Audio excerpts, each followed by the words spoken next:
Hello viewers, this is Priyanka and I welcome you all back to my YouTube channel edu.padhai।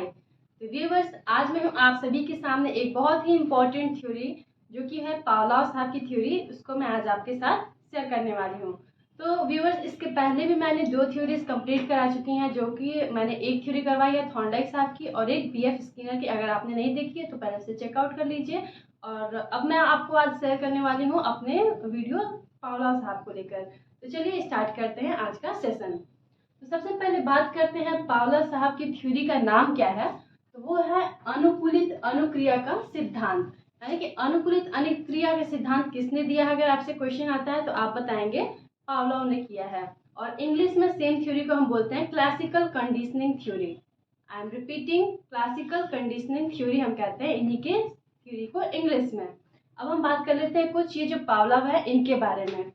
तो ये जो हमारे Pavlov साहब थे, ये हैं हमारे रूसी वैज्ञानिक ये थे, यानी कि आप इन्हें रूसी वैज्ञानिक कह लीजिए या फिर रूसी शिक्षा शास्त्री कह लीजिए, रूसी मनोवैज्ञानिक कह लीजिए। ये मतलब आपको जनरली ये सिर्फ याद रखना है कि ये थे रूसी ये थे। अब नेक्स्ट हम बात करते हैं कि इनको नोबेल प्राइज भी मिला हुआ है। इवान पावलोव साहब को 1904 में यानी कि 1904 में नोबेल प्राइज भी मिला हुआ है। अब इनका एक्सपेरिमेंट, ये भी एक बहुत इंपॉर्टेंट पॉइंट है कि इन्होंने किस एनिमल पर अपना एक्सपेरिमेंट किया था। जैसा मैंने पहले बताया था कि जितने भी साइंटिस्ट थे ये मैक्सिमम लोगों ने एनिमल्स पर ही अपने एक्सपेरिमेंट किए थे। तो आपको किस साइंटिस्ट ने किस एनिमल पर एक्सपेरिमेंट किया था ये भी याद रखना है। तो इवान पावलोव साहब ने एक्सपेरिमेंट किया था एक कुत्ते पर।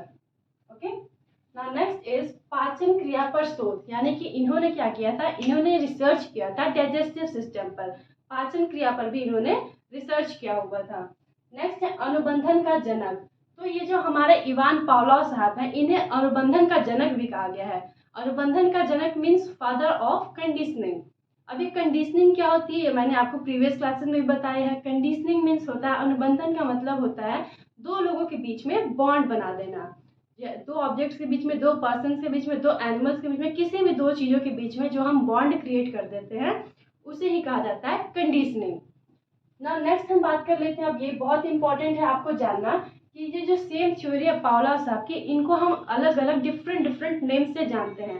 तो मैंने ये पहले भी कहा था कि हम थ्योरीज पढ़े होते हैं बट एग्जामिनेशन में क्या होता है कि उनका नेम चेंज करके आ जाता है और वहाँ पर हम कंफ्यूज हो जाते हैं कि ये थ्योरी है क्या, ये तो थ्योरी हमने पढ़ी ही नहीं है। बट वो थ्योरी पावलोव साहब की है, उसका नेम डिफरेंट रहता है। तो कौन कौन से डिफरेंट नेम्स है मैं वो अभी आपसे डिस्कस करने वाली हूँ। वो आपने अपने नोटबुक में नोट डाउन करते जाइएगा क्योंकि आपको एग्जाम टाइम पर इसको रिवीजन करने में बहुत ईजी होगा। तो चलिए, जो सबसे पहला नेम है पावलोव के सिद्धांत का नाम means theory, names of theory of Pavlov. तो पहला है शास्त्रीय अनुबंधन सिद्धांत, हम इसे कहते हैं शास्त्रीय अनुबंधन सिद्धांत। फिर है नेक्स्ट अनुबंधन सिद्धांत। अनुबंधन मीन्स कंडीशनिंग होता है, मैंने आपको पहले भी बताया है। अनुबंधन सिद्धांत। नेक्स्ट नाम है इसका अनुकूलन का सिद्धांत। अनुकूलन का सिद्धांत हो गया। नेक्स्ट हम इसे कहते हैं क्लासिकल थ्योरी भी, हम इस सेम थ्योरी को हम बोलते हैं। नेक्स्ट हमारा अधिगम का प्राचीन सिद्धांत। अधिगम का प्राचीन सिद्धांत भी हम इसे बोलते हैं। और नेक्स्ट है ये परंपरागत सिद्धांत। परंपरागत सिद्धांत भी हम इस सेम थ्योरी को बोलते हैं।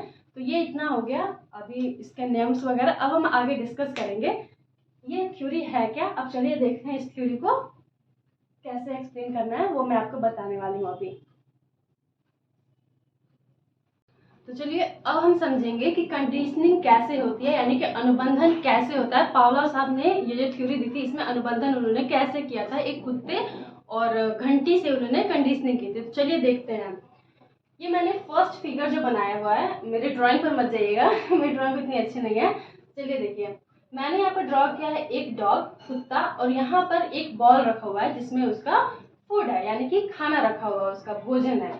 अब देखिए ये क्या है, कोई भी कुत्ता, चाहे दुनिया में कोई भी कुत्ता हो, आपका वो पेट हो, आपने घर में रखा हो, या फिर जो स्ट्रीट डॉग्स होते हैं जो ऐसे गलियों में रहते हैं, जंगली कुत्ता, कोई भी कुत्ता हो, पूरी दुनिया में कोई भी कुत्ता हो, ये जेन्युइन बात है, नॉर्मल बात है कि कुत्ता अगर अपना फूड देखता है तो उसके मुंह से लार टपकती है।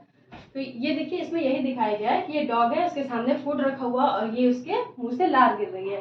तो ये क्या है, ये अनकंडीशनड स्टिमुलस है। ये जो फूड है हमारा, ये जो फूड है ये क्या है, अनकंडीशनड स्टिमुलस है, यानी कि बिना अनुबंधन किया हुआ, बिना कंडीशनिंग किया हुआ ये स्टिमुलस है, उत्तेजक है। किस चीज़ का उत्तेजक है कि कुत्ता इसको देखेगा और ये लार टपकाएगा। तो ये क्या है, ये इस पर हमने कुछ कंडीशनिंग नहीं की है, ये दुनिया का ये बिल्कुल भी सामान्य बात है कि जब भी कोई कुत्ता खाना देखेगा तो उसके मुंह से लार टपकता है। और ये है क्या, अनकंडीशन रिस्पॉन्स, यानी कि बिना कंडीशनिंग की हुई, बिना अनुबंधन के अनुक्रिया है ये फूड हमारा है अनकंडीशन स्टिमुलस, और ये हमारा अनकंडीशन रिस्पॉन्स कि कुत्ता खाना देकर लार टपका रहा है। तो आई होप इतना समझ आया होगा। नेक्स्ट ये फिगर है मेरा बिफोर कंडीशनिंग का है। अब ये देखिए, ये क्या है, ये है घंटी बज रही है। तो क्या घंटी बजाने से किसी कुत्ते के मुंह से लार टपकती है? आपने कभी भी देखा कि घंटी बजने से कुत्ते के मुंह से लार टपकती हो? ऐसा कभी नहीं होता है। तो ये क्या है, यहाँ पर ये जो घंटी बज रही है ये है neutral stimulus. Neutral stimulus means कभी भी घंटी बजाने पर कोई भी जनरल कुत्ता, कोई भी सामान्य कुत्ता मुंह से लार नहीं टपकाएगा। तो ये न्यूट्रल स्टिमुलस, और इस पर क्या हो रहा है, कुत्ते का कोई रिस्पॉन्स नहीं आ रहा है, नो रिस्पॉन्स, यानी कि घंटी बज रही है तो कुत्ता जब वो कोई अनुक्रिया नहीं कर रहा है, कोई रिस्पॉन्स नहीं दे रहा है। नेक्स्ट देखिए, थर्ड फिगर में मैंने बताया है ड्यूरिंग कंडीशनिंग, यानी कि अब जब पावलर साहब कंडीशनिंग कर रहे हैं कुत्ते की, उस टाइम पर, उस प्रोसेस के बीच में एक ये फिगर है ड्यूरिंग कंडीशनिंग। यहाँ पर पावलर साहब क्या कर रहे हैं कि इन्होंने क्या किया, फूड लाने से 2 से 3 सेकंड पहले इन्होंने घंटी बजाई और 2 ही से 3 सेकंड बाद इन्होंने फूड ला दिया, फूड रख दिया कुत्ते के सामने। अब देखिए ऐसा क्या हुआ, ऐसा उन्होंने बहुत बार किया कि पहले वो घंटी लाते, घंटी बजाते, फिर कुत्ते के सामने 2 से 3 सेकंड के अंदर खाना ला देते। तो अब ये इस प्रोसेस को बार बार करने से कुत्ते के दिमाग में ये बात सेट हो गई कि जैसे घंटी बजती है मुझे तुरंत खाना मिलता है, यानी कि घंटी बजी अब मुझे खाना मिलेगा। तो एक टाइम ऐसा आ जाता है कि जो कुत्ता खाना देकर लार टपकाता था, अब वो घंटी बजने पर ही लार टपकाने लगता है। क्यों, ऐसा क्यों होता है? क्योंकि कुत्ते के माइंड में ये बात आ गई होती है कि घंटी बजी यानी कि अब भोजन मिलने वाला है, अब फूड मिलने वाला है। तो अब कुत्ता क्या करने लगा है, घंटी, ये देखिए यहाँ पर ये घंटी बज रही है और यहाँ पर फूड है। अब ये दोनों जैसे घंटी बज रही है वैसे फूड भी आ रहा है और कुत्ते के मुंह से लार टपकने लग रहा है घंटी बजने पर, क्योंकि इसे उम्मीद है, यानी कि यहाँ पर फूड प्लस बेल है और यहाँ पर है अनकंडीशन रिस्पॉन्स। यहाँ पर अभी भी कोई अनुबंधन नहीं हुआ है। ये भी क्या है, ये भी एक जनरल बात है कि कुत्ता फूड देख रहा है और उसके मुंह से लार टपक रही है। तो यहाँ पर भी कंडीशनिंग नहीं हुई है कुत्ते की। बट नेक्स्ट फिगर में देखिए कि क्या हो रहा है, अब की कंडीशनिंग हो चुकी है, अनुबंधन हो चुका है, बॉन्ड बन चुका है कुत्ते और घंटी के बीच में। अब देखिए इन्होंने क्या किया, जैसे बेल बज रही है, पावलर साहब जैसे ही बेल बजा रहे हैं कुत्ते के मुंह से लार टपक रहा है। यहाँ पर अब क्या हो चुका है, यहाँ पर घंटी और डॉग दोनों के बीच में कंडीशनिंग हो चुकी है। तो ये क्या है, हमारा घंटी बज रही है, ये कंडीशनड स्टिमुलस है, यानी कि अनुबंधित उत्तेजक है। हमने कंडीशनिंग की है, ऐसे की है कि घंटे बजे तो कुत्ते के मुंह से लार आने लगे। तो यहाँ पर ये घंटी हमारी है कंडीशन स्टिमुलस और ये भी है कंडीशन रिस्पॉन्स, क्योंकि घंटी बजने पर दुनिया का कोई भी कुत्ता मुंह से लार नहीं टपकाएगा। बट ये क्या कर रहा है, यहाँ पर इसकी कंडीशनिंग हो चुकी है, घंटी बजने पर ही कुत्ता क्या कर रहा है, ये लार टपका रहा है। तो ये है हमारा कंडीशन रिस्पॉन्स। अब आगे हम इसको 4 स्टेप्स में कवर कर, मैं आपको बताऊंगी कि कौन कौन से 4 स्टेप्स हैं। जैसे मैंने अभी फिगर्स में एक्सप्लेन किया वैसे मैं अभी आपको स्टेप्स में दिखाऊंगी कि कौन कौन से 4 स्टेप्स हैं। तो चलिए स्टार्ट करते हैं। तो चलिए देखिए, मैंने यहाँ पर 4 स्टेप्स लिख दिए हैं, कौन कौन से 4 मेन स्टेप्स हैं। जैसे मैंने अभी फिगर में एक्सप्लेन किया था, अब मैं उसको स्टेप्स में एक्सप्लेन करूंगी। देखिए स्टेप फर्स्ट में क्या हो रहा है कि भोजन, यानी कि कुत्ते का जो फूड था वो रखा गया था, जो कि था स्वाभाविक उत्तेजक, यानी कि अनकंडीशनड स्टिमुलस था फूड। क्योंकि कोई भी कुत्ता, कहीं का भी कुत्ता, जैसे मैंने बताया था, उसके सामने अगर खाना जाता है, कुछ खाने की चीज आती है तो कुत्ता क्या करता है, लार टपकाता है। तो फूड जो हो गया, खाना हो गया, वो कुत्ते का क्या है, अनकंडीशनड स्टिमुलस है, यानी कि स्वाभाविक उत्तेजक है। इसमें कोई कंडीशनिंग नहीं की गई है, बिना कंडीशनिंग के ये स्टिमुलस है। अब क्या होता है, ये फूड देखता है तो कुत्ते का लार टपकना, ये क्या स्वाभाविक अनुक्रिया है। कोई भी कुत्ता फूड देखेगा तो वो लार टपकाएगा, इसमें भी कोई कंडीशनिंग नहीं की गई है। कुत्ता फूड को देखकर खुद ही आमतौर पे कुत्ता लार टपकाएगा। तो ये क्या है, ये हमारा स्वाभाविक अनुक्रिया है, यानी कि अनकंडीशनड रिस्पॉन्स है, UR अनकंडीशनड रिस्पॉन्स। तो ये था स्टेप फर्स्ट। अब स्टेप सेकंड में क्या होता है कि आप देखिए यहाँ पर क्या हो रहा है, घंटी की आवाज। अब घंटी की आवाज क्या है, यहाँ पर हमारा क्या रोल प्ले करे घंटी की आवाज, तो ये है अनुकूलित या फिर अप्राकृतिक उद्दीपक, यानी कि ये क्या है, ये भी एक अप्राकृतिक है। घंटी की आवाज पर कोई भी कुत्ता लार नहीं टपकाता है। आप सबको पता होगा, क्या कोई भी कुत्ता, आप घंटी बजाइएगा तो कुत्ते के मुंह से लार टपकेगी? नहीं टपकेगी। तो ये घंटी की आवाज़ ये क्या हमारे अनुकूलित अप्राकृतिक उद्दीपक का काम कर रही है।